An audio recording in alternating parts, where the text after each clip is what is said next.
Eh bien, c'est l'heure de recevoir notre grand invité que j'ai le plaisir de recevoir une fois sur le plateau. C'était pas évident de l'avoir. On est arrivé à caler son intervention. Bonjour David Benbassa. Bonjour Sylvain. Président du portail d'annonces immobilières Bien Ici. Alors Bien Ici est un observateur privilégié de l'état du marché.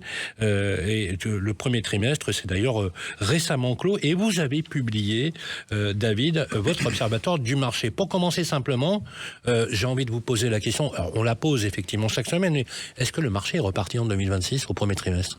Alors le marché 2026, en tout cas pour les premiers mois, suit la tendance de 2025. Donc avec une nouvelle dynamique plutôt positive. On oublie les 2 années 23-24. Transition 2025, la dynamique 2026 est bonne. Ça veut dire que globalement le marché est plus fluide. Il y a plus d'offres, plus de biens à vendre. On voit que les délais de diffusion se sont raccourcis sur Bien Ici, donc finalement les délais de vente. Et puis on voit aussi que les prix se sont globalement contenus.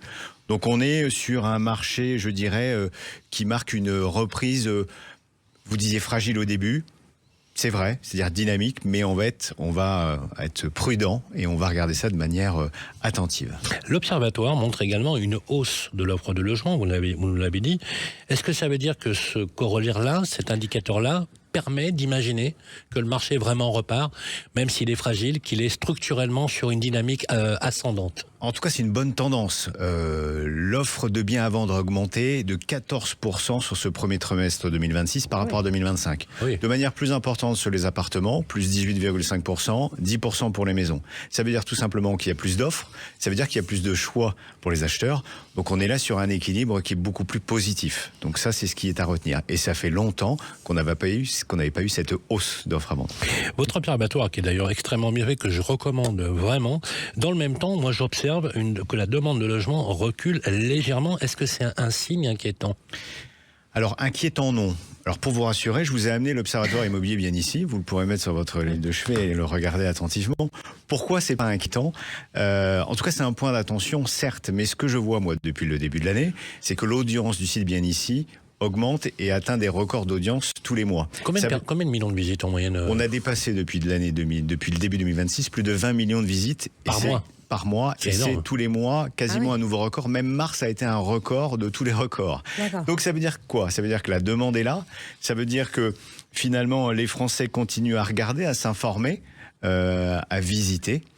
Par contre, ils sont peut-être plus sélectifs, ils sont peut-être plus en attente pour la prise de contact. Voilà, c'est ce qu'on note. Ça a notamment été marqué par le mois de mars, qui a été quand même particulier, le mois de mars, Je le rappelle, élection municipale, ça fait toujours un peu craindre de l'avenir, en tout cas localement. Et le deuxième élément, c'est le démarrage du conflit en Iran. Et ça a perturbé, en tout cas, l'engagement. Les porteurs de projets. Très certainement, oui. des porteurs de projets. Alors justement, je regardais toujours sur votre observatoire, des délais qui raccourcissent, ça c'est plutôt un bon signe. Mais côté prix, on a l'impression que ça se stabilise, mais que ça augmente quand même légèrement. Est-ce qu'il n'y a pas un corollaire ? Ma question, c'est, le marché repart, forcément les prix repartent à la hausse ou pas ? Non, pas forcément. Ce qui est intéressant de retenir, c'est que le marché se fluidifie. Et c'est ça qui est bien, c'est que dans les temps de crise, tout se crispe, mais rien qui avance. Donc là, on voit avec les délais de diffusion qui se réduisent, pour moi ça veut dire des délais de vente qui se réduisent, alors évidemment avec des inégalités suivant les territoires, c'est quand même 10 jours de moins qu'au premier trimestre 2025. On est dans une moyenne à 73 jours pour nous de délai de diffusion. Vous faites le rapport par rapport au délai de vente. Avec des inégalités, en Ile-de-France, c'est 50 jours, par exemple. On a gagné 14 jours par rapport à l'année dernière. Mais si on va en Centre-Val de Loire, on est plus à 89 jours. Voilà, donc, en gros, on vend son bien en 3 mois en province. Et à Paris, on est sur, grosso modo, un peu moins de 2 mois. Exactement. C'est plutôt pas mal. Ça explique cette dynamique. Et les prix, finalement... Mais le problème des prix, justement, c'est le rapport, en fait, l'équation alignée ou symétrique entre le vendeur et l'acheteur. Est-ce qu'ils se rejoignent aujourd'hui ? Parce qu'on avait l'impression que les vendeurs, finalement, ont tardé à corriger leur valeur et que, quelque part, est-ce qu'ils ont accepté de baisser leur prix, quoi ? Ils se rejoignent, je ne sais pas, en tout cas, ils se rapprochent. Ce qui est vrai, c'est que les vendeurs ont compris l'état du marché et se sont dit, effectivement, vaut mieux revoir le niveau de mon prix pour permettre une vente plus rapide.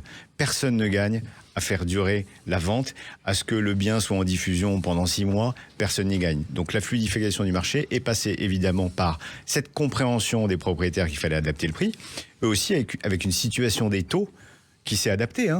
Donc globalement, l'ensemble de cet équilibre a permis une stabilité des prix au niveau national. On est à plus 1%. Donc ça permet aussi la fluidification, oui ça se dit, du marché et le fait que les délais de diffusion et donc de vente Donc vous s'accélèrent. confirmez cette tendance que les vendeurs ont finalement corrigé un peu leur prix et que cette correction de valeur permet justement de rendre plus fluide le marché, c'est ce que vous dites? Exactement. Alors justement, ces signaux sont tous très positifs, effectivement. Il était temps, vous me direz, Oui. parce que ça a été quand même assez violent. Mais vous parlez quand même d'une santé plutôt fragile. Vous pouvez nous expliquer justement qu'est-ce qui fait qu'aujourd'hui, les points d'attention, voilà, on peut dire sur le sujet. Ouais, les points d'intention, c'est, je le disais, l'envie est toujours là. Par contre, l'immobilier, pour pouvoir bien s'en sortir, pour que les porteurs de projets soient là, pour que le marché se fluidifie, il faut de la confiance. Et la confiance, elle est très liée, évidemment, au marché national, mais également à l'environnement international. Et on est pile poil sur le mois de mars, et même là, sur cette quinzaine d'avril, sur un niveau de confiance qui peut être réduit. Donc, la fragilité, pour moi, elle n'est pas sur la dynamique du marché, puisqu'on l'a vu, entre le volume d'offres, le niveau des prix, les taux aujourd'hui qui évoluent, mais qui restent tout à fait acceptables. On est sur une situation plutôt positive. L'effet confiance, l'effet exogène de cette situation internationale apporte de la fragilité. En tout cas, c'est comme ça qu'on l'analyse et c'est comme ça que l'Observatoire de l'immobilier bien ici aborde cette situation. On va continuer avec vous. Merci. Restez avec nous parce que le marché effectivement repart mais reste fragile. Dans un instant, les amis, après la pause, on va regarder un peu plus en détail ce qui change concrètement justement pour les acheteurs et les vendeurs. Vous êtes sur Parlons Immo, sur Sud Radio. Bien entendu, on se retrouve dans quelques instants. Basile, votre application de recherche immobilière, présente Sud Radio Parlons Immo, midi 13h, Sylvain Lévy-Valency. Les amis, vous êtes sur Sud Radio pour votre émission hebdomadaire que vous adorez. C'est tous les samedis entre 12h et 13h. C'est Parlons Immo qui parle de votre logement, de votre immobilier. Bonjour la France, on est ravis d'être avec vous. On est avec David Benbassa, le patron de Bien Ici. Merci David d'être resté avec nous sur le plateau. Et on s'interrogera avec vous, Bérénice, justement sur comment vivre bien dans une maison saine. Exactement. On va parler d'un sujet très important, l'aération, Sylvain. Il faut aérer. Eh bien écoutez, on est de retour avec vous, David, acheter, vendre ou louer. On va parler de ce qui change concrètement pour les Français, pour quelqu'un qui veut acheter aujourd'hui. Alors, outre le fait que vous allez nous dire, il est toujours temps d'acheter et au contraire, de ne pas négliger ce projet, est-ce que justement, aujourd'hui, là, ici, les beaux jours arrivent, c'est le bon moment pour se lancer ? On le dira, il n'y a jamais de mauvais moment pour acheter, ça dépend de la situation de chacun, du projet. Ce que je peux dire aujourd'hui par rapport à la situation qu'on a évoquée juste avant, sur une offre plus importante, des délais de diffusion qui s'accélèrent, des taux stables, des prix qui sont adaptés côté propriétaire, il ne faut pas perdre son temps. À partir du moment où votre projet est bien défini, que le financement est là, mon conseil, ne perdez pas de temps, foncez. De toute façon, ce ne sera pas une mauvaise opération dans le temps. Eh bien écoutez, il faut vraiment le souhaiter. Une chose est sûre, c'est que les légères hausses des taux d'intérêt, justement, provoquent peut-être ce déclic qui fait qu'on doit aller sur ces projets. Vous observez, vous, une différence entre les appartements, les maisons parce que vos experts, notamment le monsieur d'attache chez vous qui s'appelle Régis Sébille, nous a indiqué qu'effectivement, les maisons individuelles, le marché repartait plutôt bien. Oui, effectivement, on voit deux dynamiques complètement différentes. Alors au niveau national, après il faudra revenir en fonction des zones géographiques, mais entre les appartements et les maisons. Si je regarde les appartements, le volume d'offres progresse, même beaucoup plus, on l'a dit, que le niveau national sur les biens et les maisons et les appartements, plus 18,5%. Pour autant, le volume de demande, le volume de contacts baisse de 9%. Ah bon ? Ça, c'est par rapport au dernier trimestre. Et avec un prix qui, en gros, se stabilise à 0,2% en plus, donc c'est un petit peu augmenté. Les maisons, alors, l'offre progresse également, un peu moins, 10%. Par contre, le niveau de demande et le niveau de contact, là, progresse légèrement à plus 1%. Quant au prix, il baisse un petit peu de 0,2%. Donc, deux dynamiques complètement différentes. Alors, on va regarder après de manière géographique. Je vous invite à regarder l'Observatoire qui va tout vous détailler.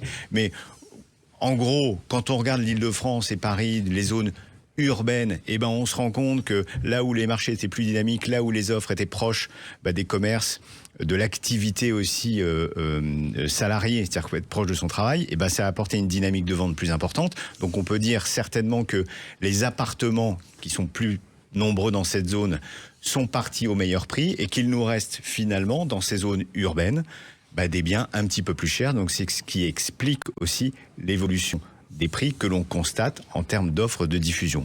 À l'inverse, les maisons, Oui. là pour le coup, la demande est toujours là et on va aller chercher ce petit bout de terrain. Donc, mais en zone rurale, les Français aiment la maison. Est-ce qu'ils plébiscitent toujours cette idée de la maison individuelle? toujours, ils plébiscitent toujours la maison individuelle. Alors je vais peut-être marquer un petit point d'attention là-dessus, qui aussi prend en compte, je dirais, le contexte international. Et on parlait tout à l'heure des évolutions de prix, de l'énergie, mais aussi l'impact sur le trajet.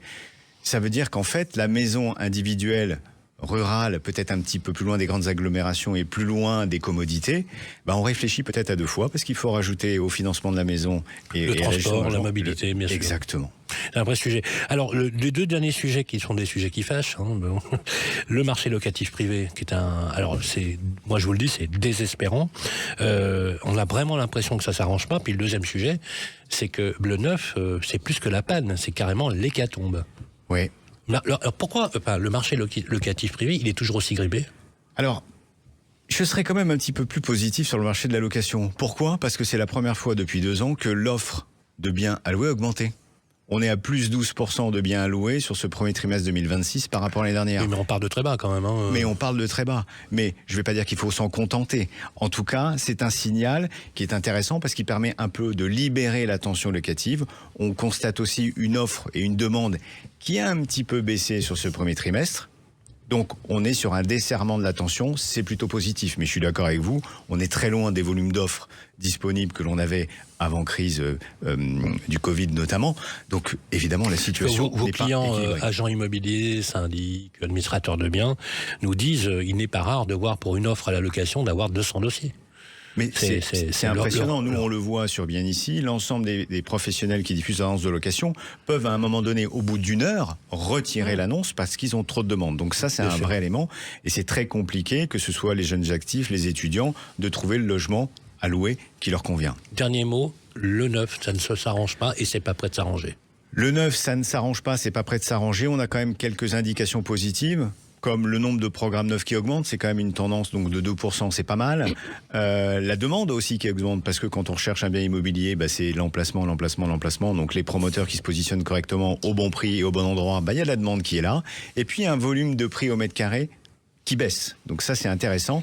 Par contre, effectivement, on espère que l'ensemble des dispositifs vont permettre, on parle de la logement moins, vous en avez parlé tout à l'heure, Ça commence apparemment. Moi, j'ai hier, justement, un avocat m'a dit que les promoteurs écoulaient du stock grâce au Jeanbrun. Exactement. Ça a commencé, il est déjà en vigueur. Exactement, puisqu'il est disponible, il est accessible depuis début janvier, donc Oui, c'est bien une sûr. vraie opportunité de libérer le marché, de faire revenir des investisseurs locatifs privés, de remettre du bien en location sur le marché, ça c'est extrêmement positif, et puis le fait qu'un marché soit dynamique, et le fait que des primo-accédants reviennent, et c'est ce qu'on voit sur le marché, ça libère aussi des logements à louer sur le marché. Peut-être que ça explique les C'est très 12% d'offres de biens à louer supplémentaires sur le trimestre. Eh bien, écoutez, on finit sur une note positive. Finalement, pour un particulier, aujourd'hui, la bonne stratégie, c'est d'acheter.